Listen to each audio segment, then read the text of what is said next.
오늘 우리에게 주시는 하나님의 말씀은 요한복음 12장 12절에서 19절까지의 말씀입니다. 그 이튿날에는 명절에 온 큰 무리가 예수께서 예루살렘으로 오신다는 것을 듣고 종려나무 가지를 가지고 맞으러 나가 외치되 호산나 찬송하리로다. 주의 이름으로 오시느니 곧 이스라엘의 왕이시여 하더라. 예수는 한 어린 나귀를 보고 타시니 이는 기록된 바 시온 딸아 두려워하지 말라. 보라 너의 왕이 나귀 새끼를 타고 오신다 함과 같더라. 제자들은 처음에 이 일을 깨닫지 못하였다가 예수께서 영광을 얻으신 후에야 이것이 예수께 대하여 기록된 것임과 사람들이 예수께 이같이 한 것임이 생각났더라. 나사로를 무덤에서 불러내어 죽은 자 가운데서 살리실 때에 함께 있던 무리가 증언한지라. 이에 무리가 예수를 맞음은 이 표적 행하심을 들었음이러라. 바리새인들이 서로 말하되 볼지어다 너희 하는 일이 쓸데없다. 보라 온 세상이 그를 따르는도다 하니라. 아멘. 2012년 7월에 콜로라도주 덴버시에 마스터피스 케이크라는 제과점이죠. 빵집에 두 명의 남자가 들어와서 케이크를 주문했습니다. 케이크점 주인인 잭 필립이 그들에게 묻기를 무슨 용도로 이 케이크를 쓰시나요? 케이크에 뭐라고 써드릴까요? 묻자 그들이 답하기를 우리들의 결혼식용 케이크입니다. 그 두 남자는 동성애 커플이었던 것이죠. 그 사실을 알게 된 잭 필립이 그렇다면 미안하지만 이 케이크를 제가 팔 수가 없습니다. 저는 기독교인이고 신앙 양심상 동성애 결혼식에 쓰이는 케이크를 제가 팔 수는 없습니다 하고 거절을 했습니다. 그러자 이 동성애 커플은 그 잭 필립을 그들을 차별했다면서 법원에 고소를 했고 결국 한 1년 정도 후인 2013년 12월에 잭 필립에게 법원은 벌금형을 선고했습니다. 케이크를 그들에게 팔든지 아니면 이 벌금을 내도록 해라, 이런 명령이 떨어진 것이죠. 비슷한 일들이 지금 미국 전역에서 벌어지고 있습니다. 2013년 3월에는 워싱턴주 알렌시에 있는 한 화원에서 화원 주인인 바로넬 슈츠만이 역시 동성애 커플의 결혼식에 꽃 장식을 해줄 것을 주문받았다가 거절한 것으로 인해서 고소당했고 역시 벌금형을 선고받았습니다. 뉴멕시코주의 사진사 엘라닌 휴준인이라는 여인도 2006년에 동성애 커플의 결혼식 사진을 찍도록 주문을 받았다가 거절한 것으로 인해서 역시 고소를 당했지요. 그녀는 인터뷰에서 이렇게 말하고 있습니다. 자신은 동성애자들, 게이, 레즈비언들을 기쁘게 섬겨왔으며 지금까지 그들의 사진을 찍어왔고 앞으로도 기꺼이 찍어주겠지만 그들이 결혼식을 한다고 할 때는 그것이 나의 신앙 양심과 충돌하기 때문에 그 결혼식은 찍어줄 수 없다는 것입니다. 앞으로도 그런 요구는 거절할 수밖에 없습니다. 그렇게 그녀는 인터뷰를 하였습니다. 그러나 그들의 양심이 어떠했든 어쨌든 그들은 모두 벌금형을 선고받았고 그 중에는 꽤 적지 않은 액수의 벌금을 선고받은 이들도 있습니다. 이런 사례들은 비즈니스를 하는 기독교인들을 좀 긴장시킬 수 있다 생각이 됩니다. 남의 일이 아닌 것이죠.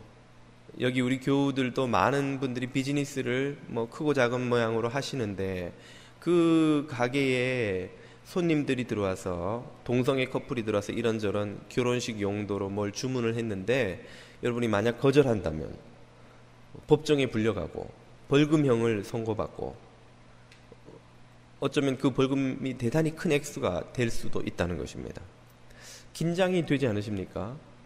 그렇다면 누군가가 나서서 신앙 양심을 지키는 사람들의 권리를, 그 양심을 지킬 수 있도록 보호해 주어야 하지 않을까, 그런 생각이 드실 법도 한데, 그래서 아리조나주 의회가 그런 법안을 채택한 적이 있습니다.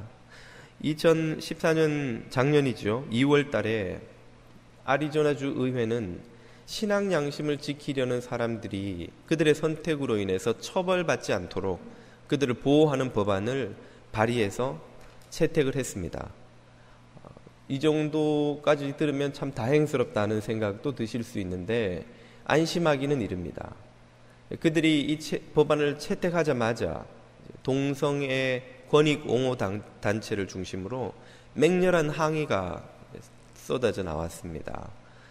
그 항의 행렬에는 미국인들이 사랑에 맞지 않는 기업들, 애플, 아메리칸 에어라인, 델타 항공, 메리엇 호텔 체인, 이런 기업들도 포함됐습니다.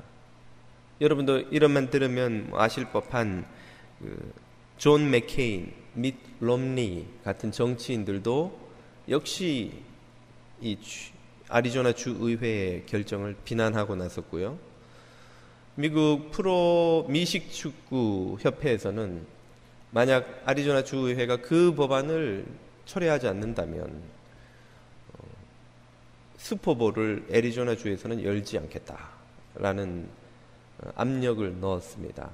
결국 그 주지사 아리조나 주의 브루너 주지사는 이 법안이 논쟁의 여지가 많다는 것을 명분으로 거부권을 행사해서 의회가 발의한 법안이 휴지 조각이 되고 말았습니다.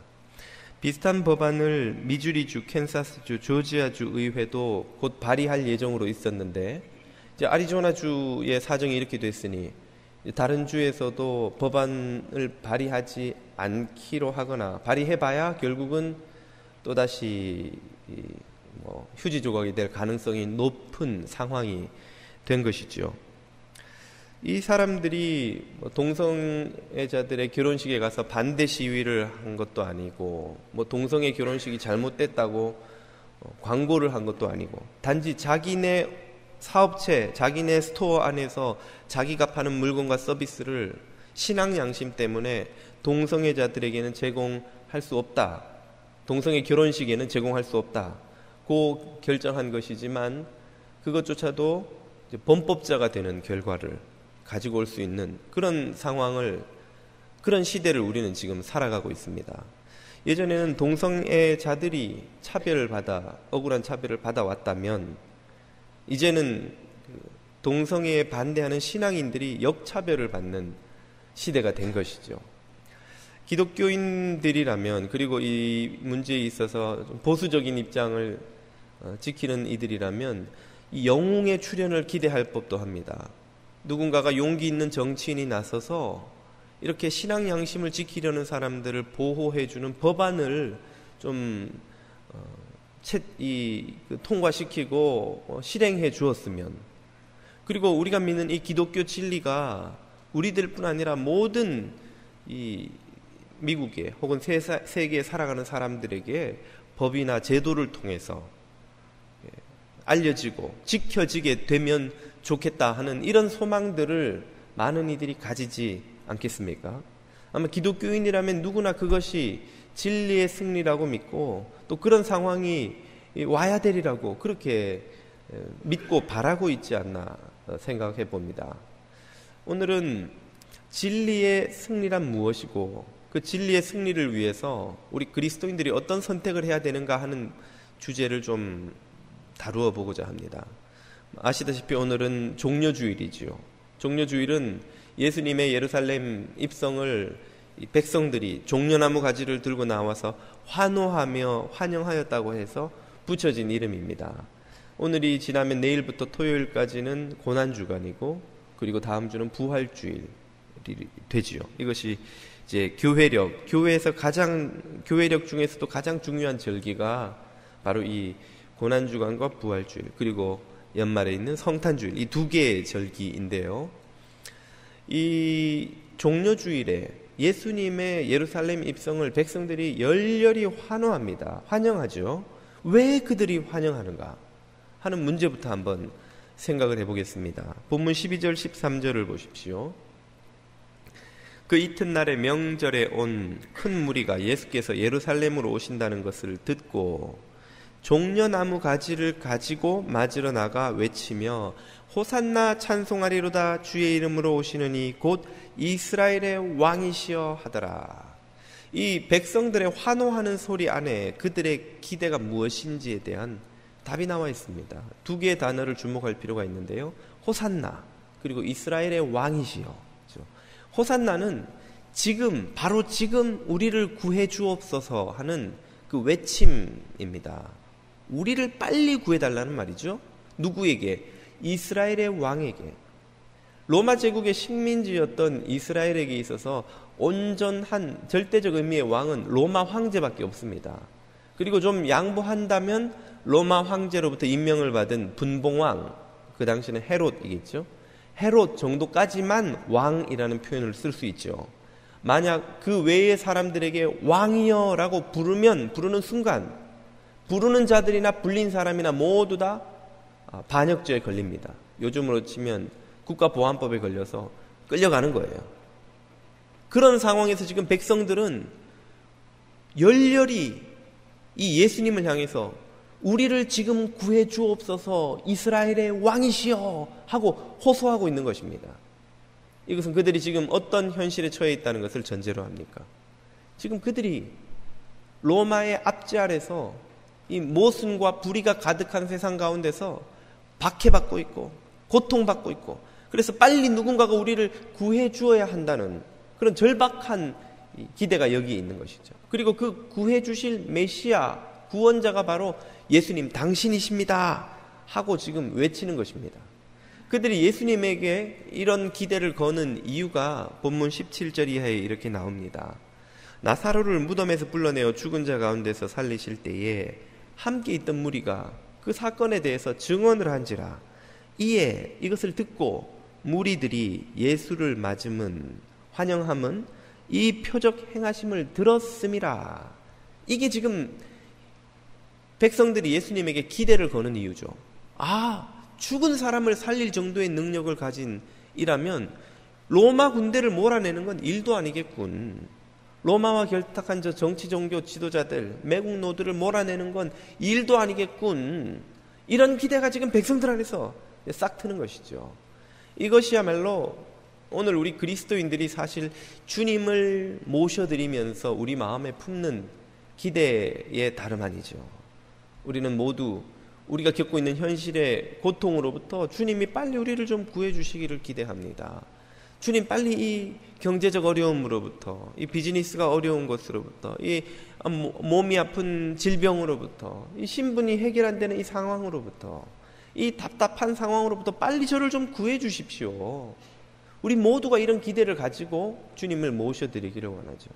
그런데 그런 기대를 가지고 있었던 백성들에게 예수님은 정말 이해하기 힘든 모습으로 출현하십니다.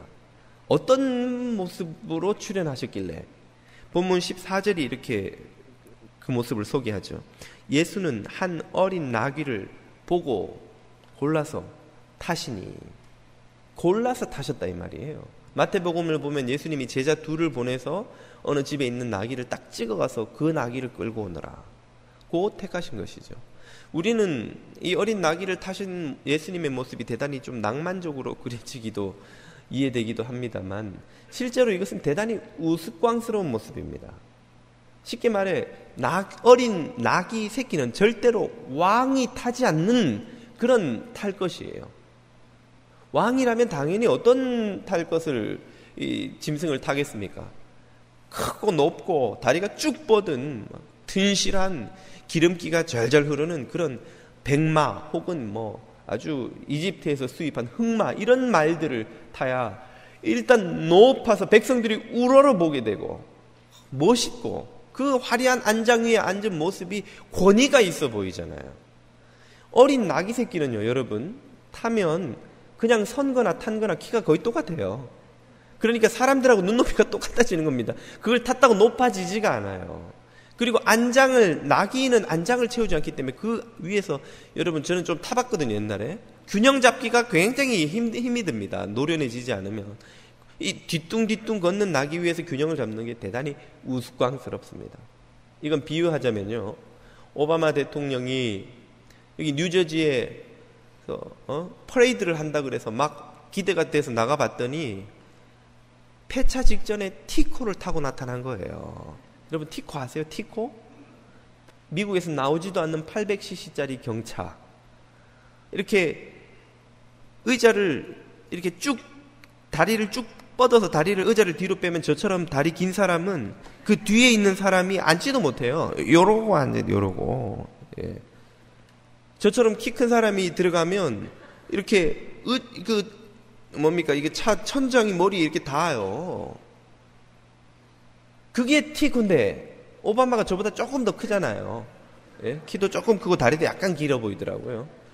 오바마 거길 타고 이렇게 막 창문으로 고개 내밀어 가지고 이렇게 막 손 흔들고 있으면 얼마나 그 모습이 우스꽝스럽겠어요. 그래도 세계 최강국 미국의 대통령이 그런 티코를 타고 나타났다? 이건 막 너무 우스꽝스러운 거예요. 아니, 제자가 몇이고 지금 쫓아다니는 군중이 얼만데 그 제대로 된 말 한 마리를 못 구해가지고 저런 나귀에다가 예수님을 태우고 오나? 아마 그 백성들은 좀 어리둥절했을 거예요, 처음에는. 예수님이 일부러 이 어린 나귀 새끼를 타신 거예요. 도대체 왜 그렇게 하신 겁니까? 그 이유를 15절이 이렇게 말해줍니다. 이는 기록된 바 어디에? 스가랴서 9장 9절에 뭐라고 기록되어 있습니까? 시온에 따라 두려워하지 말라.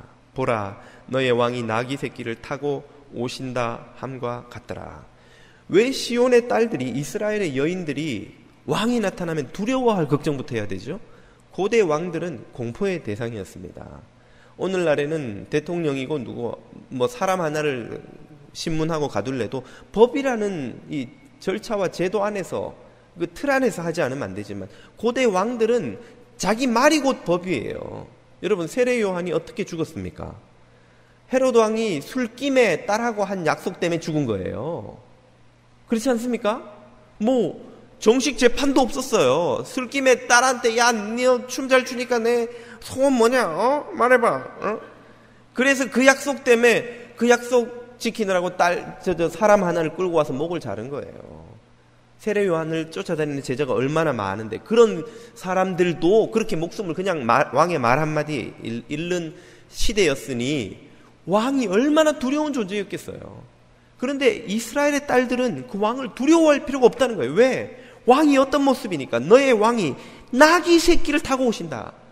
니네 대통령은 티코 타고 온다 이 말이에요. 티코 타고. 브라질 대통령인가? 누구더라? 제가 기억이 잘 안 나는데 갑자기 그 왜 오래된 폭스바겐 타고 다니는 대통령 있죠. 칠레 대통령인가? 하여튼 제가 죄송합니다. 막 본 기억이 가물가물해서 그 대통령이 막 폐차 직전에 진짜 그 폭스바겐 타고 다니는 대통령이 있더라고요. 허름한 농장 같은 데서 살고 은퇴하고 말이죠. 그런 대통령이 나타나면 백성들이 얼마나 막 친근하게 여기겠어요. 막 번쩍번쩍하는 벤치에다가 그 경호원들이 막 수십 명이 줄지어서 막 쫙 오면은 근처에 가기도 힘들지만 옆집 아저씨 같은 사람이 폭스바겐 막 덜덜거리는 거 타고 나타나서 문 열고 밀짚 모자 벗고 이렇게 나 대통령이요 이러면은 사람들이 마음이 얼마나 부담이 없겠어요. 쉽게 말해서 그 이야기라는 거예요. 이스라엘의 딸들아, 너희들의 왕을 두려워할 필요가 없다. 너희들의 왕은 겸손한 분이어서 왕이 나귀 새끼를 타고 나타나실 것이다. 우러러 볼 필요도 없어요. 눈 높이가 똑같아요. 왕이나 나나. 입은 옷이 그 사람이나 나나 똑같은 거예요. 주위에 경호원 한 명 없고 그냥 그 사람이나 나나 똑같아 보여요. 예수님이 왕으로 지금 사람들로부터 열광적인 환호를 받는 예수님이 일부러 백성들 앞에 가장 낮고 초라하고 볼품없는 모습으로 나타나신 것입니다. 예수님은 이것이 우연히 일부러 하신 게 아니에요. 말을 못 구해서 나귀를 타신 게 아닙니다. 스가랴서 9장 9절을 그분은 깊이 마음에 새기고 계신 것입니다. 예수님은 요즘 말로 하면 율법 신동입니다. 12살 때 성전에 가서 율법사들하고 논쟁해서 그 사람들의 입을 딱 벌리게 만든 12살 때 그 정도였으니 이미 공생애를 하실 때는 성경, 그 당시 성경은 구약이죠. 구약에 대한, 율법에 대한 이해가 얼마나 깊으셨겠냐는 거예요. 그분은 스가랴서 9장 9절이 바로 메시아의 사명, 모습을 보여주는 메시지인 것을 정확히 이해하시고 그걸 깊이 묵상하시면서 그분은 매일 동트기 전에 이른 새벽 미명에 한적한 곳으로 나가 기도하셨기 때문에 당신이 그런 모습으로 백성들 사이에 나타나셔야 한다는 걸 아셨던 거예요. 일부러 그 나귀를 타고 나타나신 거예요. 내가 이렇게 초라한 모습으로 나타나는데 이유가 있다는 거예요. 그것은 당신이 걸어가실 길이 지금 백성들이 기대하는 것처럼 그렇게 영광스럽고 능력있고 화려하고 남들 앞에 높임받는 그런 자리가 아니라는 것을 보여주시기 위함인 것입니다. 예수님이 가실 길이 어떤 길인지를 예수님이 어떻게 이해하고 계셨을까요? 바로 전문맥인 11장을 보면 그분이 처한 상황이 이렇게 소개됩니다. 11장 53절, 이날부터 바리새인들과 대제사장들이 예수를 죽이려고 모의하니라. 암살 계획이 세워지죠. 57절, 이는 대제사장들과 바리새인들이 누구든지 예수 있는 곳을 알거든 신고하여 잡게 하라 명령하였음이라. 실제로 체포 명령이 떨어졌습니다. 12장 7절, 예수께서 이르시되 그 마리아를 가만두어 나의 장례할 날을 위하여 그것을 간직하게 하라. 그 향유병을, 사람을 염하는 데 쓰는 그 향유를, 예수님의 마음에 지금 뭐가 있는 거예요? 당신의 죽음에 대한 준비가 있는 겁니다. 그래서 예수님은 나귀 새끼를 타고 예루살렘에 입성할 때 사람들 막 좋아가지고 춤추고 난리 났지만 예수님은 웃지 않으셨을 거라고 저는 생각을 합니다. 마태복음을 보면 실제로 예수님이 예루살렘에 입성하신 후에 감람산 중턱으로 나오셔서 그 중턱에서 예루살렘을 내려다보시면서 우셨다고 했어요. 예루살렘아 예루살렘아, 닭이 병아리를 품음처럼 내가 너희를 품으려 한 적이 도대체 몇 번이더냐. 그러나 너희가 원치 아니하였도다. 그 눈물이, 울음이 마음에 가득한 주님의 모습이 나귀 새끼 위에서 춤추고 같이 기뻐하실 이유가 없는 것이죠. 할 수가 없는 것이죠. 주님이 나귀 새끼를 타고 나타나신 것은 당신이 걸어가실 승리의 길이 이 백성들이 기대하는 승리의 길과 다르다는 것을 보여주는 메시지인 것입니다. 그리스도께서 걸어가시고 제자들에게 보여주신 승리의 길은 낮아짐으로써 높아지고 짐으로써 이기고 죽음으로써 살게 되는 역설적인 길인 것이죠. 역설적인 진리인 것이죠. 이 진리가 역설적이기 때문에 제자들은 그것을 이해하지 못했습니다. 대단히 이해하기 어려운 진리예요. 그래서 본문 16절을 보면 제자들이 이렇게 이해하지 못했다고 나옵니다. 제자들은 처음에 이 일, 나귀를 타신 의미를 깨닫지 못하다가 예수께서 영광을 얻으신 후에 그분이 부활하시고 성령을 제자들에게 부어주신 후에야 이것이 예수께 대하여 기록된 것임과, 스가랴서가 말이죠. 그리고 사람들이 예수님에게 이같이 한 것임이 생각났더라. 예수님이 나귀를 타시고 낮고 초라한 모습으로 임하신 것의 의미를 제자들은 언제 깨닫게 됐다고요?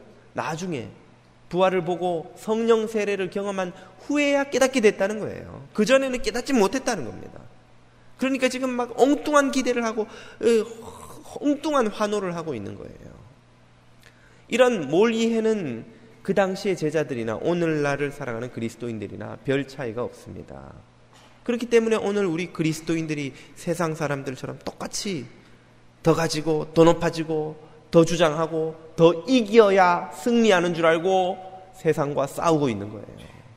그리스도인들끼리 싸우고 세상과 싸우고 세상 법정에 가서 옳고 그름을 따지겠노라고 싸우고 원수되고 하고 있는 것입니다. 왜?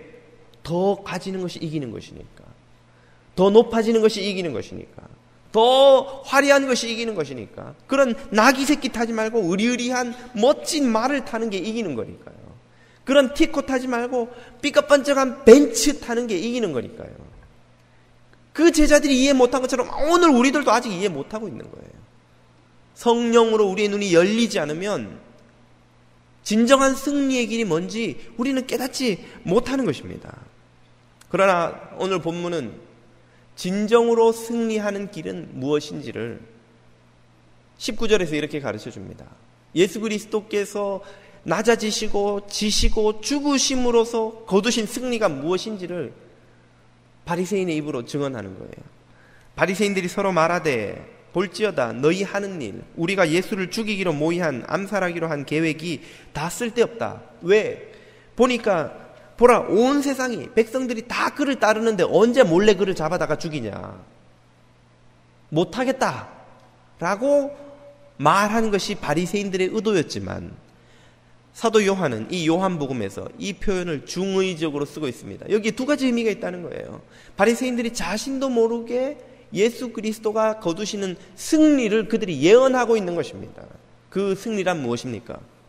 이 예루살렘의 백성들만이 아니라 온 세상 만민들이 그리스도 앞에 무릎 꿇게 되는 날이 오리라는 것을 그들이 예언하고 있는 거예요. 바로 그 다음 구절이 그 증거입니다.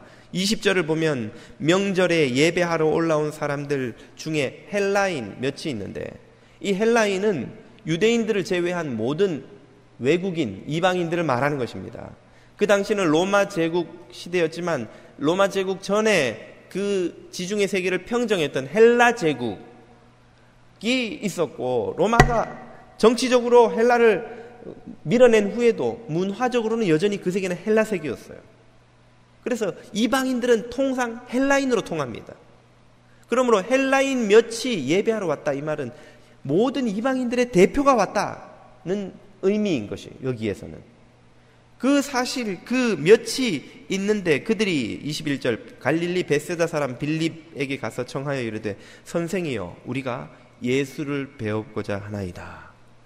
그 이방인들이 예수님을 만나러 온 사건이 있자 그 사실을 제자들이 예수님에게 보고하고 그 보고를 받은 예수님이 다소 뜬금없는 다음과 같은 이야기를 하십니다. 23절 예수께서 대답하여 이르시되 인자가 영광을 얻을 때가 왔도다. 무엇을 보고받고요? 이방인들이 당신을 찾아왔다는 것을 듣고 예수님이 영광을 얻을 때가 왔다는 거예요. 그 영광이 무슨 영광을 말합니까? 죽으심과 부활을 말하는 것이죠. 그것이 의미하는 바를 24절에 이렇게 말합니다. 내가 진실로 진실로 너희에게 이르노니 한 알의 밀이 땅에 떨어져, 여기서 말하는 한 알의 밀은 바로 예수님 당신을 가리키는 것입니다.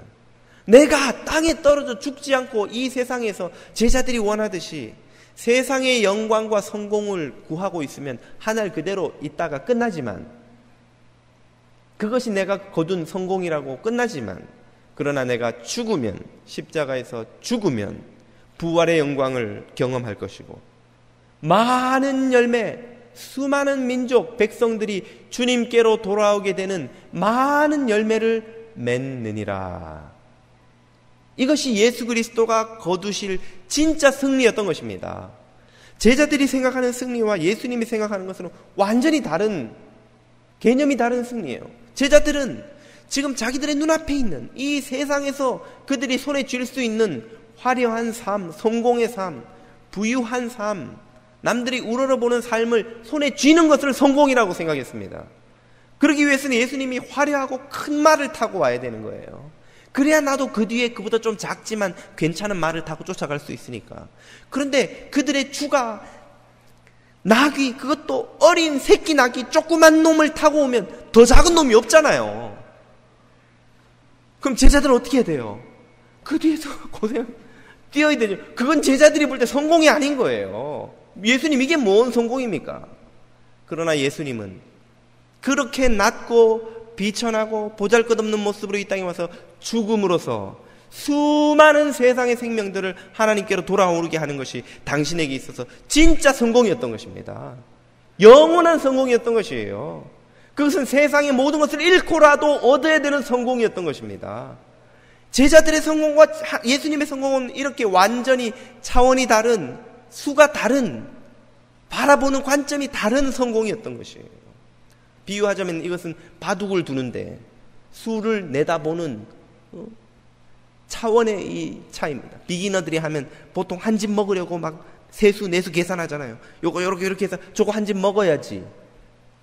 먹도록 해줘요. 마귀는 그 한 집 주고 세상에 풍요를 주고 세상에 명성을 주고 세상에 인기를 주고 세상에 쾌락을 주고 마귀는 그의 영혼을 삼켜버립니다. 10집을 가져가 버리는 거예요. 한 집 먹고 10집 뺏기면 끝인 거예요. 예수님이 제자들에게 너희가 온 천하를 가지고도 너희 생명을 잃으면 그것이 무슨 소용이 있겠느냐. 세상의 영화를 다 가지고 우리의 영혼을 잃어버리면 무슨 소용이 있냐는 거예요. 예수님은 반대로 세상에서 누릴 수 있는 영화를 한 집을 주고 예수님은 10수, 20수, 30수를 생각하시면서 나중에 되찾게 될 10집, 20집, 30집을 생각하시는 거예요. 예수님은 한 집 주고 20집을 먹는 고수이신 거죠. 세상의 생명을 주고 영원한 생명을 얻는 분이세요. 세상의 영화를 주고 수많은 생명들을 구원하시는 분이십니다. 세상 나라의 영화를 주고 하나님 나라의 영광을 얻는 분이십니다. 그것이 진짜 그리스도의 승리인 것이에요. 그것이 성경이 가르치는 진짜 승리예요. 그리고 그것이 진정한 인생의 성공이라고 믿는 사람들이 그리스도인인 것입니다. 성령께서 우리의 눈을 열어주시지 않으면 교회를 다니면서도 우리는 그것이 승리인지 성공인지를 알지 못해요. 깨닫지 못해요. 이해하지 못해요. 그래서 높아지려고 하고 더 가지려고 하고 그것 때문에 싸우고 내 체면을 위해서 내 고집을 위해서 내 주장을 위해서 내가 원하는 것을 위해서 싸워서 이기는 게 승리라고 생각합니다. 그래서 교인들끼리 싸워요. 세상과 싸워요. 법정에 가서 싸워요. 오늘날 교회가 세상과 원수가 된 이유입니다. 몇 년 전에 여러분이 신앙 우리 교회 몇 년 되신 분들은 기억하시리라 생각합니다. 팔팍 예배당에 한 두 분이 찾아오셔서 1년 반 이상을 피켓을 들고 비방과 모략과 심지어 신문 광고까지 실어가면서 교회를 비방하고 저를 비방하고 우리 또 장로님 한 분을 비방하고 그랬었습니다. 많은 분들이 막 속이 상해서 그 앞에 가면서 타이르다가 나중에 권사님이 안 되니까 막 꾸짖고 적지 않은 분들이 저한테 가만두면 안 된다고 다시는 이런 짓 못하도록 본때를 보여줘야 된다고 그러셨어요. 제가 그때는 말씀을 안 드렸습니다만 그분들이 여기 오클랜드 예배당도 몇 번이나 찾아왔어요. 한 번은 사택을 어떻게 알고 왔는지 두 분이서 한 분은 앞문 또 한 분은 뒷문을 딱 막고 서서는 막 문을 두드리면서 2시간 동안 소리를 지르는 거예요. 우리 애들이 겁이 나서 막 방에 들어가 울었어요. 사람들이 가만 놔두면 안 된다고. 이 사람들이 미친 사람들이라고. 어떻게 해야 된다고. 제가 권사님들한테 참으시라고, 가만히 계시라고, 우리 또 어떻게 하자고 하는 분들한테도 그러면 안 된다고, 가만히 있으시라고. 그렇게 해서 1년 반을 우리가 그 소리를 견디면서 지났습니다. 1년 반 동안 그 사람들이 그러다가 이제 나중에 제풀에 꺾여서 갔는데 왜 우리가 그들과 싸우지 않아야 하는 것일까요? 싸우면 우리가 지겠습니까? 그거 두 사람이고 우리가 그래도 애들까지 출석이 2,000명인데 우리 교회가 변호사를 사도 신문에 광고를 하고 홍보를 하고 하든 법정에 가든 우리가 질 이유가 없는 거예요. 우리가 뭘 또 잘못한 것도 없고 사실 아무 부끄러울 것이 없지만 만약 우리가 그들과 맞서 싸우기로 결정했다면 그들이 하는 것처럼 신문에 막 해명 광고를 내고 사람들 앞에 가서 그 소리 지르면 우리도 같이 소리 질러서 둘이서 소리 지르면 우리는 20명 나가서 막 소리 질러버리고 말이죠. 명예훼손으로 고소해서 법정에 끌고 가서 하고 이러면은 싸우면 우리가 지지 않겠죠. 이길 수 있겠죠. 그러나 그렇게 해서 하나를 얻으면 우리는 10개, 20개, 30개를 잃는 거예요. 교회의 승리는 법정에서의 승리가 진짜 승리가 아닙니다. 교회의 승리는 영적인 승리요, 도덕의 승리가 돼야 돼요. 도덕성의 승리여야만 하는 것입니다. 2000년 교회 역사상 교회가 별로 법정에서 승리한 적이 별로 없어요. 항상 교회는 법정에 가면 오해받고 비난받고 패배하고 억울한 일 당하고 빼앗기고 욕먹고 같이 싸우면 항상 교회는 져요. 그렇게 핍박받고 박해받을 때 그러나 교회는 진짜 교회되었던 것입니다. 그 고난을 겪으면서 거짓 신자들이 교회를 떠나가요. 교회에 있으면 손해보니까. 진짜 신자들은 정신을 차리고 다시 하나님 나라를 바라보게 되는 것입니다. 여러분, 우리가 언제 정신 차립니까? 고난을 겪을 때 뭐가 정말 중요한지를 깨닫게 되는 거예요. 그전에는 돈이 중요한 줄 알고, 인기가 중요한 줄 알고, 막 쾌락이 중요한 줄 알고, 막 내가 놀러 다니는 거, 즐기는 거, 이게 중요한 줄 알지만, 한번 아파보면, 소중한 것을 잃어보면, 고난을 겪어보면 정신이 번쩍 드는 거예요. 환우들 신방하면 자주 듣는 이야기가 이것입니다. 목사님, 제가 헛살았습니다. 쓸데없는 것 때문에 너무 인생을 많이 낭비했습니다. 이제야 뭐가 중요한지 알겠습니다. 왜 내가 그렇게 인생을 낭비했는지 안타깝습니다. 고난을 겪으면 사람이 정신이 드는 거예요. 그렇게 세상 법정에서는 질 때에 교회는 순결해지고, 교회는 영성을 회복하고, 교회가 도덕성을 회복합니다. 그런 고난의 시간이 지나가고 나면 교회는 반드시 부흥을 경험합니다. 경건과 영성을 회복한 교회가, 본질을 회복한 교회가 복음의 능력을 경험하기 시작하는 거예요. 반대로 교회 역사에 어떤 때는 교회가 사회의 헤게모니를 쥐는, 패권을 쥐고 있었던 시기가 있었습니다. 그럴 때 교회는 법정에 가면 적이 없어요. 교회를 건드릴 수 있는 사람이 없어요. 교회가 항상 법정에서 그럴 때는 이깁니다. 그러나 법정에서 이기는 동안 교회는 영적으로 지는 거예요. 도덕적으로 무너지는 거예요. 교회가 법정에서 이겨서 돈을 더 쌓아놓고 화려한 건물을 짓고 사람들이 모여들고 교회에 먹을 게 많아지면 사람들이 많이 몰려듭니다. 로마 제국 시절에 그렇게 혹독한 대박해를 10차례, 소박해는 헤아릴 수도 없이 겪었던 교회가 콘스탄틴 황제와 데오도시우스 황제를 거치면서 로마의 국교가 돼요. 그러자 갑자기 교회가 급성장을 하는데 귀족들이 전부 신부가 됩니다. 그 이유는 로마 정부가 교회 사제들에게 면세 혜택을 줬기 때문이에요. 면세 혜택. 귀족들이 어마어마한 재산을 교회 들고 들어가면 한 푼도 세금 안 내는 거예요. 그 순간부터.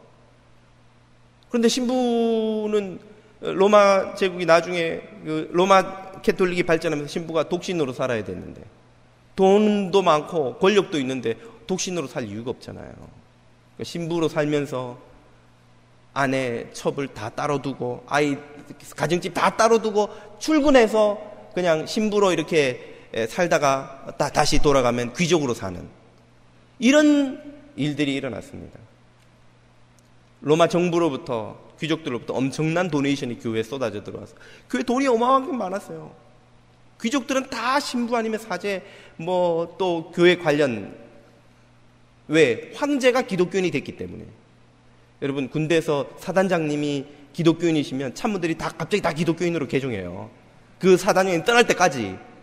왜? 장군님이 예배 드리고 나서 점심 먹으면서 이번 주에 어디 순시 가볼까? 중요한 일이 거기서 다 의논돼 버리는 거예요. 그래서 나는 뭐 불교 신자니까 교회 안 가고 다음날 월요일 출근해 보면 나 혼자 모르고 다 알아요. 뭐 막 일주일 사정이 다 결정이 돼 있어요. 언제 그거 결정했어? 그럼 어제 교회에서 식사하시면서 장군님이 그러셨어. 끝. 어쩔 수 없어요. 참모들은 다 교회 나가야 되는 거예요. 황제가 기독교인이 되면서 교회가 엄청난 특혜를 누리고 교회를 건들 수 있는 세력이 없었어요. 그때가 교회가 가장 부패하고 타락한 때였습니다.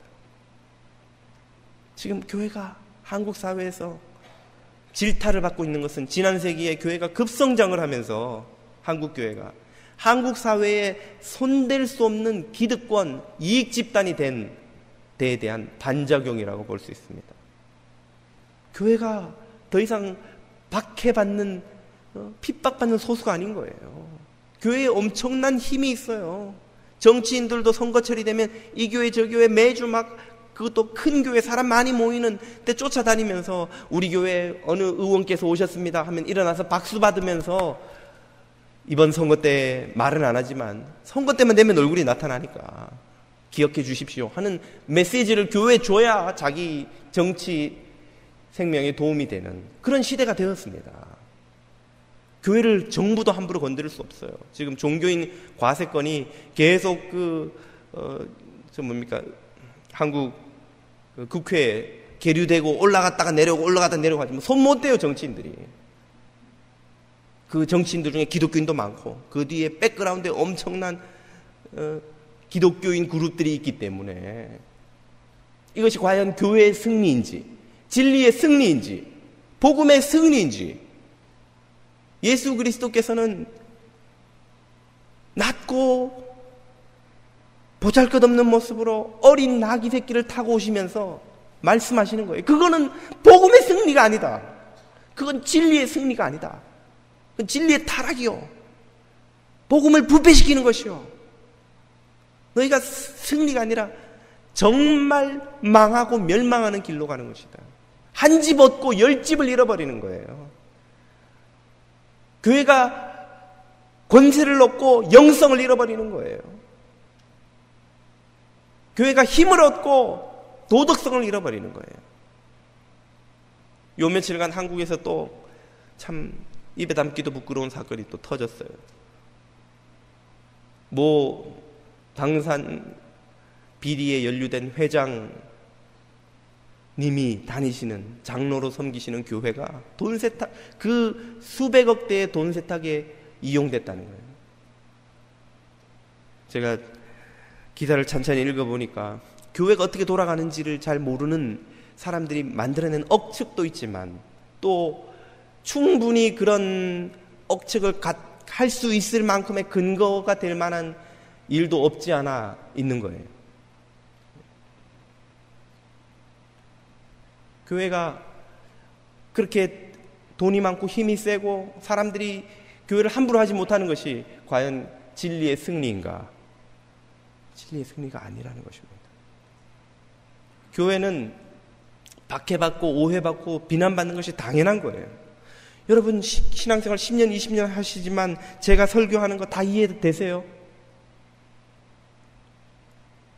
다 이해가 되시는 표정이군요. 하지만 성경 읽으면서 아직도 이해 안 되는 부분이 많으시잖아요. 신앙생활을 하고 계시는 여러분도 그런데, 저도 솔직히 목사지만 이해 안 되는 구절들이 굉장히 많아요. 그런데 교회 밖에서 설교도 안 듣고 복음이 뭔지도 모르는 사람이 어떻게 교회 안에 진리가 이해가 되겠어요? 어떻게 기독교인들의 사는 방식이 다 이해가 되겠어요? 오해받는 게 당연한 거예요. 비난받는 게 당연한 거예요. 교회는 오해받고 비난받더라도 의의 길을 가고 진리의 길을 가고 십자가의 길을 가고 어린 나귀 새끼를 타고 가는 예수님의 뒤를 쫓아가는 길을 가야 되는 거예요. 그게 어떻게 승리의 길이냐? 세상이 이해 못해도. 그러나 성령으로 눈이 열린 그리스도인들은 그 길을 가야 되는 거예요. 그럴 때의 영원한 승리, 그리스도의 승리를 동참하는 제자들이 되는 것입니다.